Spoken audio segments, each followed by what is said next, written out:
इथे डोहाळे लागले होते माझ्या जिजाऊ मासाहेबांना. आणि ते जिजाऊ मासाहेबांना डोहाळे लागले आणि डोहाळे लागल्यानंतर महाराज तो दिवस जवळ जवळ यायला लागले. शिवनेरी गडावर दिवे लावायला लागले. पंक्ती या दिव्यांचा लक्क असा प्रकाश पडला. अहो महाराष्ट्रातील जनतेला आनंद नाही तर या महाराष्ट्रातील कणाकणाला सुद्धा आनंद वाटत होता. का या महाराष्ट्राच्या रक्षणासाठी एक वाहक जन्माला येणार आहे आणि तो म्हणजे माझा छत्रपती शिवाजी महाराज. ज्या वेळेस महाराज दिवस उजडला आणि दिवस उजडल्यानंतर महाराज त्या शिवनेरी गडावर आनंद तोफा वाजवायला लागल्या, नगारे वाजायला लागले, ढोल वाजायला लागले. का कारण त्या गडावर महाराज ज्या माझ्या आई साहेबांनी भवानी मातेकडे केलेल्या प्रार्थनेचं फळ म्हणून त्यांच्या पोटाला राजा जन्माला आला, त्याचं नाव ठेवण्यात आलं. एकच राजा इथे जन्मला शिवनेरी किल्ल्यावर किल्ल्यावर किल्ल्यावर. माझ्या देवाचं नाव गाजतंय गड किल्ल्याच्या दगडावर. माझ्या राजाचं नाव गाजतंय गड किल्ल्याच्या दगडावर. माझ्या राजाचं नाव गाजतंय गड किल्ल्याच्या दगडावर. माझ्या राजाचं नाव गाजतंय गड किल्ल्याच्या दगडावर. महाराज ज्या वेळेस छत्रपती शिवाजी महाराज जन्माला आले आणि जन्माला आल्यानंतर तिथल्या एकनाकणामध्ये असणाऱ्या त्या सह्याद्रीच्या कडाला सह्याद्रीला आनंद झाला. अरे आता तरी माझं रक्षण करायला कोणी. अरे त्यासाठी छत्रपती शिवाजी महाराज लहानाचे मोठे होऊ लागले. आणि त्यावेळेस जिजाऊ मासाहेबांना महाराज पाळण्यामध्ये झोका द्यायचा आणि सांगायचं, हो राजे तुम्हाला मोठं झाल्यानंतर या चारही सत्तेला पळेल लावून आपलं स्वतंत्र स्वराज्य निर्माण करायचंय. आणि स्वराज्य ज्या वेळेस महाराज शिकवण दिली त्यावेळेस रामायणातील दृष्टांत असतील, बारीक बारीक बारीक रामायण असेल, महाभारत असेल, अशा छत्रपती शिवाजी महाराजांना गोष्टी सांगायला सुरुवात केली. स्वतंत्र सिंहासन हवं, स्वतंत्र घोडे असावे आणि त्यासाठी महाराज जिजाऊ मासाहेबांनी छत्रपती शिवाजी महाराजांना संस्कार द्यायला सुरुवात केली. आणि राजांनी लहानाचं मोठं झाल्यानंतर थोडं छोटे छोटे छोटे छोटे आपले सवंगडी गोळा केले. आणि सवंगडी गोळा केल्यानंतर महाराज शिक्षण घ्यायला लागले. घोड्यावर बसावं कसं, नाचू नका, काही नाही गरज. घोड्यावर कसं बसावं, तलवार कशी चालावी याचं शिक्षण दिल्यानंतर महाराज त्यावेळेस छत्रपती शिवाजी महाराजांनी सवंगडी गोळा केले आणि रायरेश्वरावर आहे की नाही, या महाराष्ट्रामध्ये अनेक अभिषेक केले असतील. कोणी दुधाने केले असेल, कोणी दह्याने केले असेल, पण या महाराष्ट्राच्या हितासाठी स्वराज्याच्या हितासाठी स्वतःच्या रक्ताचा अभिषेक करणारा या जगाच्या पाठीवर एकच राजा होऊन गेला, तो म्हणजे माझा छत्रपती शिवाजी महाराज. आणि पहिला का ताबीज केला महाराज किल्ला, त्याचं नाव आहे तोरणागड.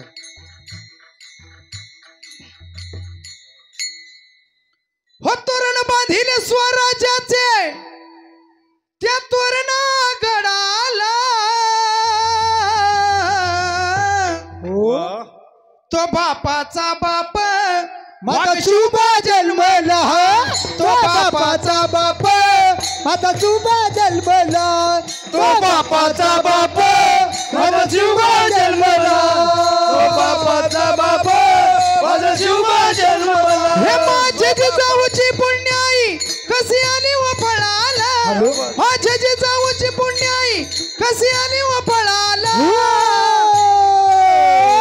तो बापाचा बाप वाघ शुभ जन्मला. तो बापाचा बाप माझा शुभा जन्मला. तो बापाचा बाप माझा शुभा जन्मला.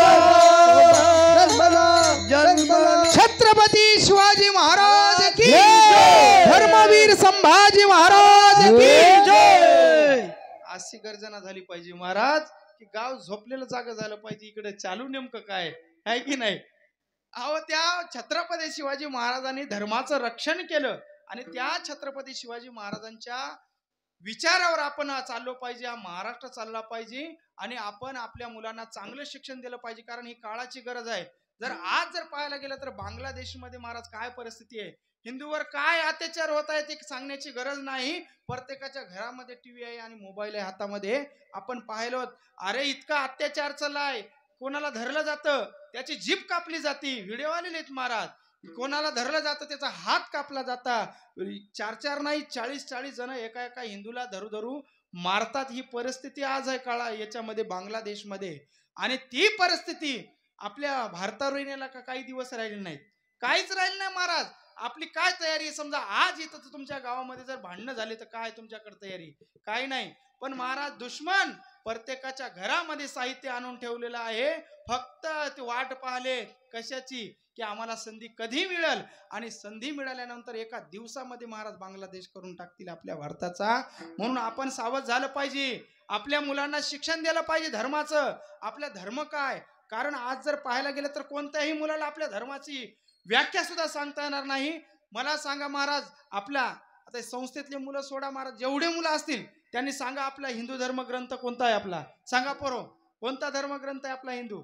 सांगता येणार नाही महाराज, नाही सांगता येणार. अरे 19 फेब्रुवारीला काय असतं सांगता येतं? नाही सांगता येत आपल्या मुलांना.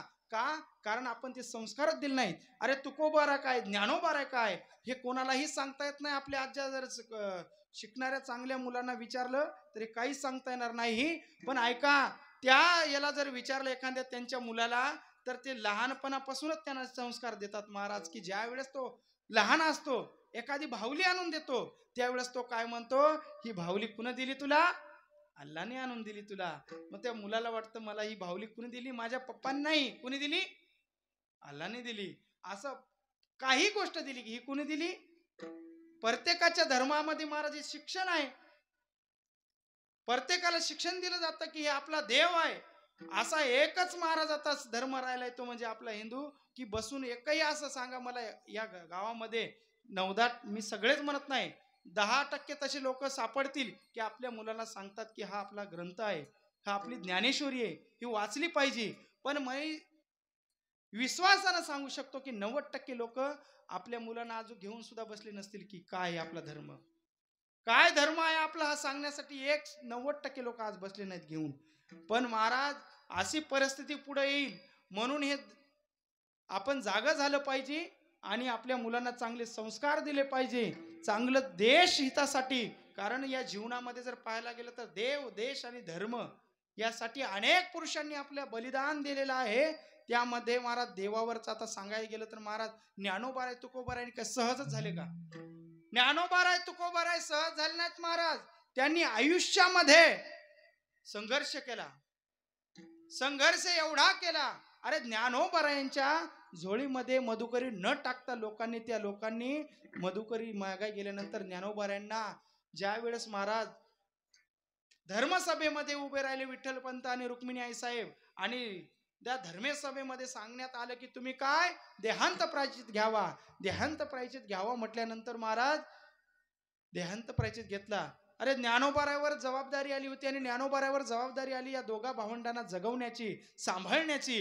ज्ञानोबारांनी जावं आळंदीमध्ये, आळंदीमध्ये गेल्यानंतर म्हणावं मधुकरी म्हणावं. त्यावेळेस महाराज तेथील ब्राह्मण लोकांनी एवढा त्रास दिला की सांगितलं की मधुकरी मिळत नाही, संन्याशाची मुलं हा तुम्ही आमचे घर बाटवता, आम्हाला बाटवता. अहो इंद्रायणीचं पाणी सुद्धा पिऊ दिलं नाही, त्यांना हात लावू दिला नाही. ज्ञानोबारांनी त्यावेळेस जर महाराज रागवले असते तर ज्ञानेश्वरी सारखा ग्रंथ मिळाला नसता आपल्याला, आहे की नाही?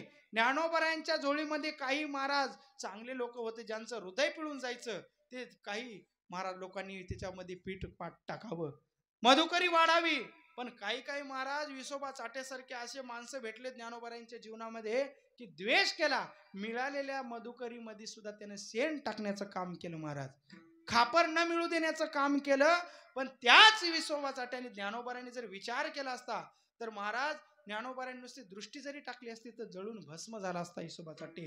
एवढी ताकद होती ज्ञानोबारांमध्ये, योग सामर्थ्य होतं. पण ज्ञानोबारांनी तसं केलं नाही का? संघर्ष केला आणि जगाला दाखवून दिलं की महाराज संयम ठेवल्यानंतर आपला पुढं निश्चितच विजय आहे.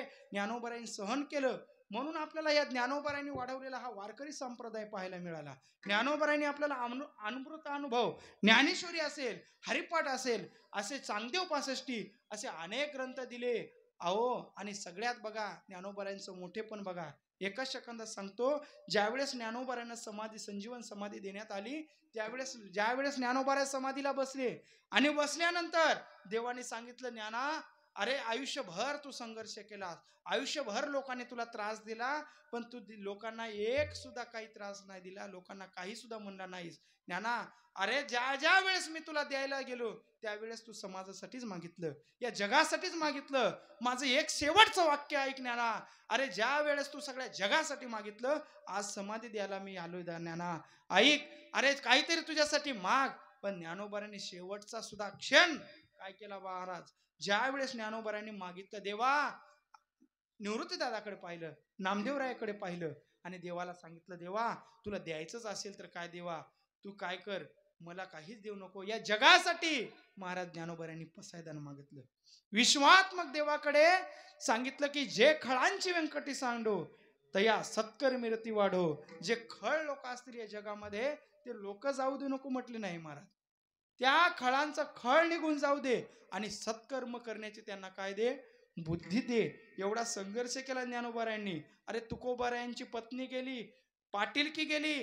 अहो, पिंपरी चिंचवड शहर म्हणजे नगरपालिका म्हणजे आज भारतामध्ये नाही तर जगामध्ये नंबर 1 ला आहे. आम्ही त्याच महानगरपालिकेमध्ये राहतो. काय मिळकत आहे ही फक्त तिथल्या महापौरलाच माहित आहे. मुख्यमंत्र्याच्या बरोबर हंत एकटं आहे की नाही, एवढी मोठी आहे महाराज. आणि तशा पुणे जिल्ह्याचे जहागीर होते तुकोबाराय. पण या समाजासाठी, या समाजाच्या कल्याणासाठी सगळी जहागिरी सोडून दिली. सगळी जगामध्ये जर शेतकऱ्यांची जर कर्जमाफी जर कोणी केली असेल तर जगामध्ये सर्वात पहिली शेतकऱ्यांची कर्जमाफी ही तुकोबारायांनी केली महाराज. वह्या बुडून टाकल्या इंद्रायणीमध्ये, फेकून दिल्या लोकांच्या वह्या जे काही कर्जाच्या असतील आणि आपल्या संसाराची राख रांगोळी करून गाथ्यासारखा पंचम वेद असणारा हा गाथा आपल्या जगाला दिला महाराज. तो संघर्ष त्याने जीवनात केला. देवाला सोडलं नाही पाहिजे महाराज. चला, देशासाठी काय समर्पण केलंय, त्या देशासाठी एक वाक्य सांगेल, भगतसिंगासारखे, राजगुरू सारखे असे अनेक स्वतंत्रवीर शहीद झाले या देशासाठी. एक दृष्टांत सांगतो आणि सेवा समाप्त करतो. भगतसिंगांना महाराज पाहुणे आले होते पाहण्यासाठी. काय देशभक्ती असते बघा. पाहुणे आले आणि पाहुणे आल्यानंतर भगतसिंगांना त्यांच्या आईने बोलवलं आणि सांगितलं, हे पैसे घ्या आणि काय कर, किराणा दुकानामध्ये जाऊन काही वस्तू आण. वस्तू आण म्हणजे आपल्याला पाहुण्याला काहीतरी आपल्याला जेवायला करता येईल. भगतसिंग निघाला आणि वाटेमध्ये विचार करत होता, अरे या पैशाचं जर मी किराणा आणला, वस्तू आणल्या, तर माझं उद्याच्याला लग्न होईल. लग्न झाल्यानंतर मी संसारामध्ये अडकून पडेल आणि याच पैशाचा जर मी काही माझ्या या देशावर जे काही राज्य करतात, जे काही आहे की नाही सत्ता भोगतात, त्यांच्या विरोधामध्ये काम करण्यासाठी जर हे पैसे खर्च केले तर माझ्या या देशाला काहीतरी मदत होईल. म्हणून महाराज भगतसिंगांनी काय स्फोट घडून आणला.